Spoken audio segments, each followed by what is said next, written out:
আমি এই মুহূর্তে জোয়ারেকান্দি নিবাসী একজন অন্যতম দোকানদার রঞ্জিত অধিকারের সাক্ষাৎকার নেব।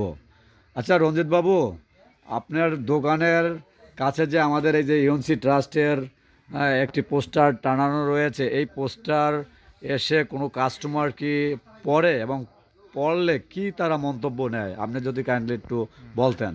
আমার দোকানে এসে এই ইউএসটি কন্ডিশনের পড়াশোনা করিয়া সবাই এবং খুশি হইতেছে এবং আনন্দিত যে আরও ভবিষ্যতে আমরা অনেক কিছু উন্নতি করার জন্য চেষ্টা করব।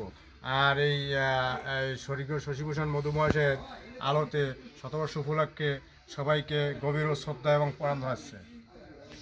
আচ্ছা, এখানে যে সমস্ত পয়েন্ট রয়েছে 60টি পয়েন্ট দিয়েছে, 10,000 পা হাঁটলে শরীরের জন্য রক্ত ব্লাড এগুলো সুস্থ থাকবে এবং খাবারের শাকসবজি বাড়িতে চাষ করে সুস্থ থাকবে, এগুলোর জন্য সবাই খুশি। প্রতিদিন গরম জল দিয়ে পান করুন এবং চায়ের মতো গরম এবং সুস্থ থাকুন। আর সপ্তাহে একদিন বা লেবুর রস জলে মিশ্রণ করে হালকা গরম করে পান করুন এবং সর্দি কাশ থেকে মুক্তি পান। এই তো তাহলে এগুলো তাহলে এসে কাস্টমাররা আগে পড়েন, পড়ার পরে আপনার সাথে আলাপ করে যে আপনার কাছ থেকে কি নেবে।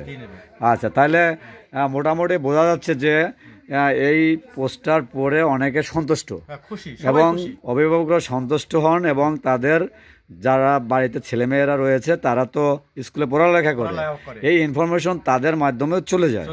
তো এই তথ্য আপনি পেয়েছেন এবং কাস্টমাররা খুশি, সবাই খুশি না? আচ্ছা, তাহলে এখানে কিন্তু লেখা আহ্বান করছে 3টির উপর। একটি হচ্ছে আমার সমাজের প্রতি দায়িত্ব এবং কর্তব্য কেমন একটি, আর তারপরে মঙ্গল গ্রহের অধিবাসী এবং পিঁপড়ার আত্মজীবনী, এই 3টা বিষয়ের উপর লেখা আহ্বান করছে এই কর্তৃপক্ষ। তাহলে আপনি কি মনে করেন যে এটি একটি জ্ঞানের আলোর বিষয়? হ্যাঁ, এটা তো জ্ঞানের আলোর এই বিষয় এবং সবাই এটা থ্যাংক ইউ জানাচ্ছে। হ্যাঁ, তাহলে আপনাকে অসংখ্য ধন্যবাদ সাক্ষাৎকার দেওয়ার জন্য। আপনার একটা আমি দেখতে পাচ্ছি অনেক বড় দোকান, এখানে অনেক কাস্টমার আসে। আমি এতক্ষণে সাক্ষাৎকার নিয়েছিলাম জোয়ারেকান্দি নিবাসী মিস্টার নীরব এন্টারপ্রাইজ রঞ্জিত অধিকারী পরিচালনার দায়িত্বে রয়েছে, সেই দোকানদারের সাক্ষাৎকার নিয়েছিলাম।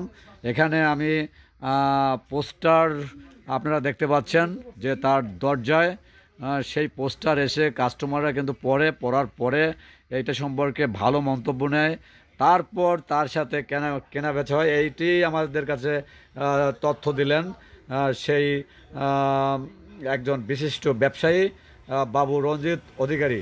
আপনাকে অসংখ্য ধন্যবাদ সাক্ষাৎকার দেওয়ার জন্য।